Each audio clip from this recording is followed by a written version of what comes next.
Film की शुरुआत में हम एक लड़के को समुद्र के पानी में डूबता हुआ देखते हैं, लेकिन वो किसी तरह एक लकड़ी के सहारे पानी की सतह पर पहुंच जाता है। वो लड़का जिस जहाज से समुद्र में आया था उसे एक सी मॉन्स्टर, जिसे इस मूवी में सी बीस्ट यानी कि समुद्री दानव कहा गया, उसने उनकी जहाज पर हमला करके उसे पूरी तरह से नष्ट कर दिया था। फिर ये सीन यहीं कट होकर एक अनाथ आश्रम की तरफ मुड़ जाती है, जहां मेसी नाम की लड़की बाकी बच्चों को कैप्टन कुक की कहानियां सुना रही होती है। इस कहानी में समुद्री दानव के बारे में बताया गया था, जिन्होंने समुद्र के पास बसे शहरों को पूरी तरह से नष्ट कर दिया था। इसलिए राजा के आदेश पर कुछ जाबाज शिकारियों ने बहुत से दानवों का शिकार करके बाकी शहरों को नष्ट होने से बचा लिया।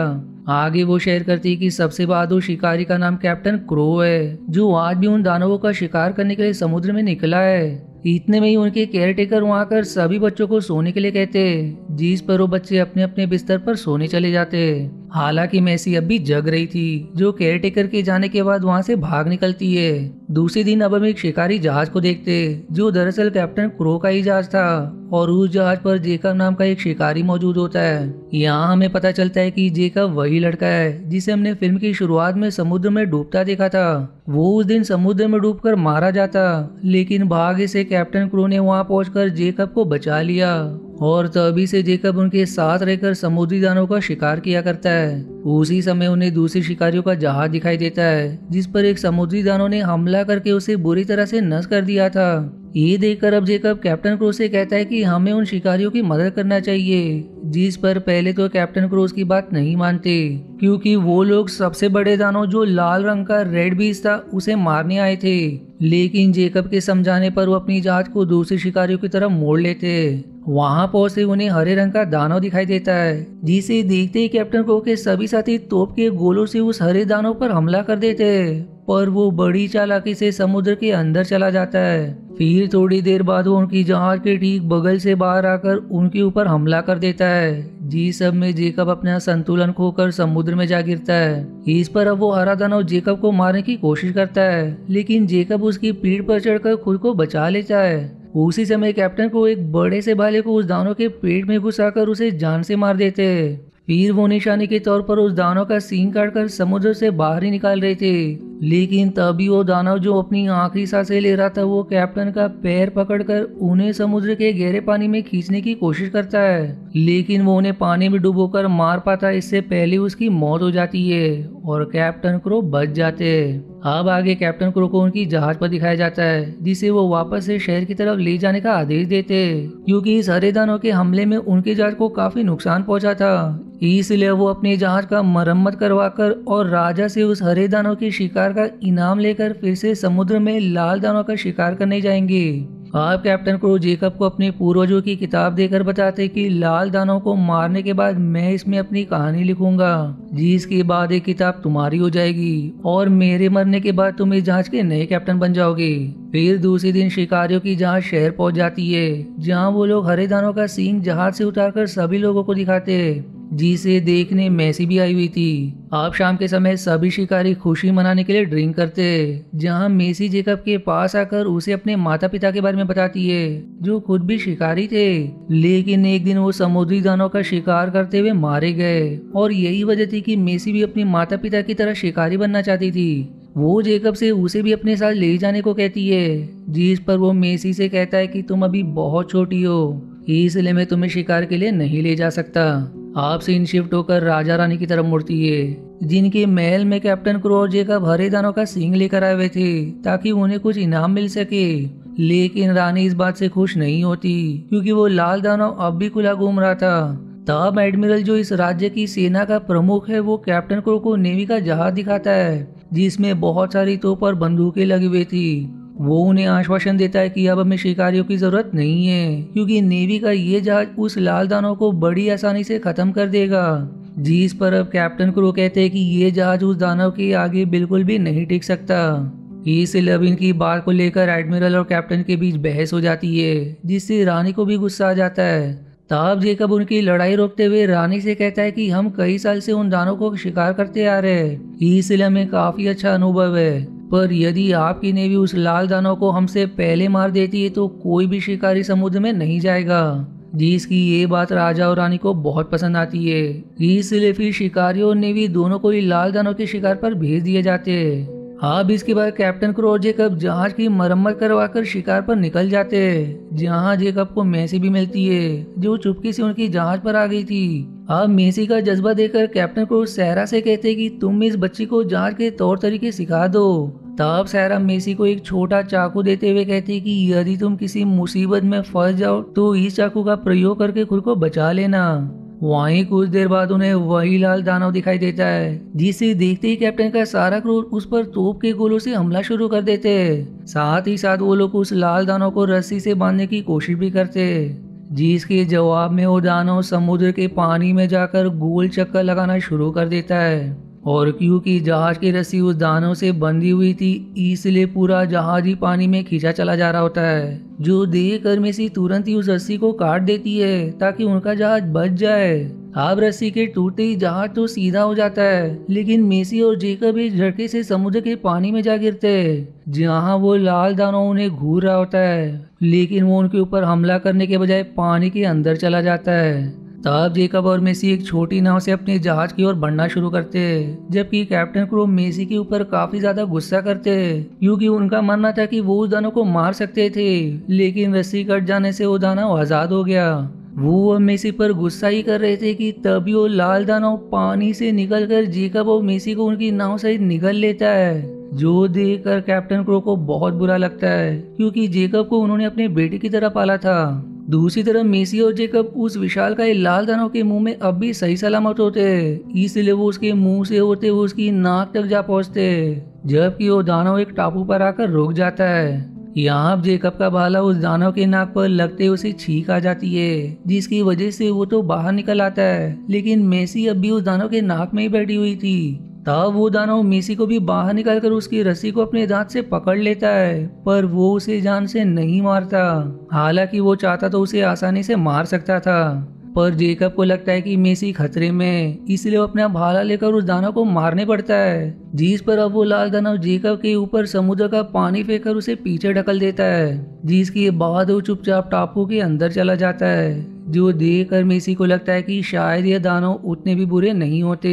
जितना हम इंसानी उन्हें समझते हैं। इसलिए वो और जेकब जब रात बिताने के लिए एक जगह रुकते तो मेसी उससे कहती कि हम इंसान उन दानवों को मारने आए थे, इसलिए वो हम पर हमला करते हैं। जिस पर अब जेकब जवाब देता है कि यदि हमने उन्हें नहीं मारा तो वो हमें मार देंगे। फिर अगली सुबह मेसी देखती कि नीले रंग का एक छोटा दाना उसका खाना चुरा रहा है, जो मेसी को देखते ही वहां से भाग निकलता है। तब मेसी खाना लेकर उसके पीछे जाती है, जहां वो नीला दाना उसके हाथ से खाना खा लेता है। अब मेसी को वो दाना तो बहुत पसंद आता है, इसलिए वो उसे अपने हाथ में उठाकर वापस से जेकब के पास जाने लगती है, पर उसी समय उसका पैर एक अंडे पर पड़ जाता है और वो देखती है कि उसके आसपास बहुत सारे अंडे पड़े हैं। इतने में ही अब जेकब भी वहां जाता है, जिससे मेसी बताती है कि वो इस नीले दानों को पालना चाहती है, जिस पर जेकब उसे समझाता है कि ये कोई पालतू जानवर नहीं है बल्कि एक दानव है, और ऐसा कहकर वो छोटे दानव को जंगल में फेंकने के बाद मेसी को अपने साथ ले जाने लगता है। पर तभी वहां पड़े सभी अंडों में से पीले रंग के छोटे दानव निकलने लगते, जो जेकब और मेसी को ही अपना परिवार समझकर उनका पीछा करने लगते। अब वो दोनों उन छोटे पीले दानों से बचने के लिए समुद्र की तरफ भागते हैं, जहां उन पीले दानवों की माँ जो बहुत ही विशालकाय थी वो आ जाती है। पर यहाँ उसका एक बच्चा अभी जेकब की पीठ पर चिपका हुआ था, जिसे मेसी उसकी माँ की तरफ फेंक देती है, और ऐसा करते ही उसकी माँ वहाँ से वापस चली जाती है। इधर अब मेसी और जेकब एक नाव पर सवार होकर समुद्र के आगे बढ़ ही रहे होते, लेकिन तभी उन पर केकड़े जैसे दिखने वाला एक समुद्र दानव हमला कर देता है। पर इससे पहले कि वो उन दोनों को मार पाता, वहाँ लाल दानव आकर उससे लड़ने लगता है, जो देख कर हम समझ पाते हैं कि वो मेसी और जेकब को बचाने की कोशिश कर रहा है। लेकिन एक केकड़े जैसा जीव उस लाल दानव पर भारी पड़ने लगता है, जो देखकर जेकब अपने भाले से उस पर वार करता है, और अब वो दोनों मिलकर उस केकड़े जैसे दानव को हरा देते हैं। इस सब में मेसी के पास वो छोटा नीला दानव भी आ जाता है, जिसका नाम मेसी ने ब्लू रख दिया था। यहाँ मेसी उस लाल दानव से उन्हें आगे ले जाने का इशारा करती है ताकि वो उन्हें घर छोड़ दे, जिस पर अब वो दानव पानी के अंदर जाकर उनकी नाव को अपनी पीठ पर उठा लेता है, जो देखकर जेकब को थोड़ा हैरानी होती है। साथ ही साथ उसे भी भरोसा हो जाता है कि सभी दानव बुरे नहीं होते। वहीं ये दानव सीधा ही चला जा रहा था, इसलिए जेकब एक रस्सी के सहारे लटक कर उसकी आंख के सामने आ जाता है, जहां वो उसे राइट यानी कि दाएं तरफ मुड़ने को कहता है, लेकिन उस लाल दानव को कुछ समझ नहीं आता। तब मेसी दूसरी तरफ से उस लाल दानव की आंख के पास आकर उसे इशारों से दाएं तरफ मुड़ने को कहती है, जिस पर वो ऐसा ही करता है। फिर वो फिर से उसके पीठ पर आ जाती है, जहां बहुत सारे भाले लगे हुए थे, जिसका मतलब ये है कि शिकारियों ने उसे मारने की कई बार कोशिश करी थी, जो देखकर मेसी उसकी पीठ से भाला निकालने लगती है। दूसरी तरफ कैप्टन क्रो ग्वेन नाम की बुरी जादूगरनी के टापू पर जाते हैं, जहां ग्वेन उस लाल दानव को मारने के लिए एक हथियार देती है, पर इसके बदले वो कैप्टन क्रो की सारी खुशियां ले लेगी, जिस पर कैप्टन क्रो तैयार हो जाते क्योंकि उन्हें जेकब की मौत का बदला लेना था। उस तरफ जेकब मेसी के बैग में रखी किताब को पढ़ता है, जिसमें शिकारियों और दानवों के बीच की लड़ाई का जिक्र था, लेकिन इस किताब को पढ़ने के बाद उसे समझ आ जाता है कि जिन शहरों के बारे में इस किताब में लिखा है वैसा कोई शहर ही नहीं था, जबकि किताब की मानो तो उन शहरों को समुद्री दानवों ने तबाह कर दिया है। पर क्योंकि ऐसे शहर एग्जिस्ट ही नहीं करते थे, जिसका साफ मतलब है कि दानवों के हमले की सारी कहानी झूठी है, तभी उन्हें एक भयानक तूफान नजर आता है, इसलिए वो लोग लाल दानव के मुंह में छिप जाते हैं, जहां ब्लू अब उन्हें रोशनी देता है। फिर थोड़ी देर बाद वो लोग एक टापू के पास पहुंच जाते हैं, जहां से उनका राज्य ऊंची दूरी पर था। इस पर अब जेकब मेसी से कहता है कि लाल दानव को अपने राज्य की सीमा पर ले जाना खतरे से खाली नहीं, क्योंकि राजा की सेना उस पर हमला कर देगी, इसलिए हमें इसी टापू पर रुकना होगा ताकि लाल दानव वापस चला जाए। जिसके बाद फिर वो लोग उसी टापू पर रुकते, जहां मेसी उस लाल दानव को गले लगा लेती है। अब इतने में ही लाल दानव को गुस्सा आने लगता है, क्योंकि इस टापू के दूसरी तरफ एडमिरल का नेवी शिप मौजूद था, जो उस लाल दानव पर हमला करने लगता है, जिस सब में मेसी भी घायल हो जाती है, जबकि लाल दानव उस नेवी शिप को पूरी तरह से तबाह करके एडमिरल को मारने ही वाला था, लेकिन तभी जेकब उस पर गोली चलाकर उसे रोक देता है। इतने में ही फिर वहाँ कैप्टन को ग्वेन के द्वारा दिया गया हथियार लेकर वहाँ पहुंच जाते हैं, और वो आते ही उस हथियार से लाल दानव पर वार करके उसे घायल कर देते हैं। दरअसल ग्वेन ने इस हथियार पर जहर लगाया हुआ था, जो यदि उस लाल दानव के शरीर में ज्यादा मात्रा में पहुंच गया तो उस लाल दानव की मौत हो जाएगी, लेकिन जहर की थोड़ी मात्रा से उसी बेहोशी होगा। उस जहर से अब लाल दानव बेहोश हो जाता है, जिस पर कैप्टन को उसके शरीर से वो हथियार निकाल देते हैं, क्योंकि वो उस दानव को सिर्फ बेहोशी करना चाहते थे, क्योंकि वो उस दानव को राजा और रानी के सामने मारकर खुद को सबसे बेहतरीन शिकारी साबित करना चाहते थे। इसलिए वो उस बेहोश दानव को बांधकर उसे अपने जहाज के सहारे खींचना शुरू कर देते।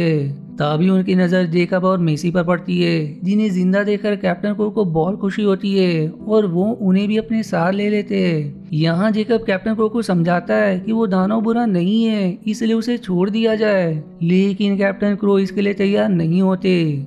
तब मेसी उन्हें अपने चाकू से मारने की कोशिश करती है, लेकिन जेकब उसको रोक लेता है। वहीं अगले दिन वो लोग अपने राज्य में पहुंच जाते हैं, जहां महल के बाहर मेसी को एक निशान दिखाई देता है, जो बिल्कुल वैसा ही था जैसा उसने किताब में देख रखा था। अब उस निशान को देखकर वो समझ जाती है कि किताब में लिखी दानवों के हमले की बातों को राजा और उसके पूर्वजों ने ही फैलाई है, जिसका मतलब ये है कि राज परिवार ने दानवों पर हमला करवाया, और वो अब भी उन दानवों को मार रहे हैं। उधर उस लाल दानव को मोटी रस्सी में बांधकर राजा रानी के सामने ले आया जाता है, जहां कैप्टन क्रो उस दानव को अपने भाले से मारने ही वाले थे कि तभी जेकब उन्हें रोकते हुए ये कहता है कि इस दानव ने हमारी जान बचाई थी और इसी ने हमें टापू तक ले आया था। लेकिन कैप्टन उसकी बात ना मानकर जेकब को धक्का दे देते।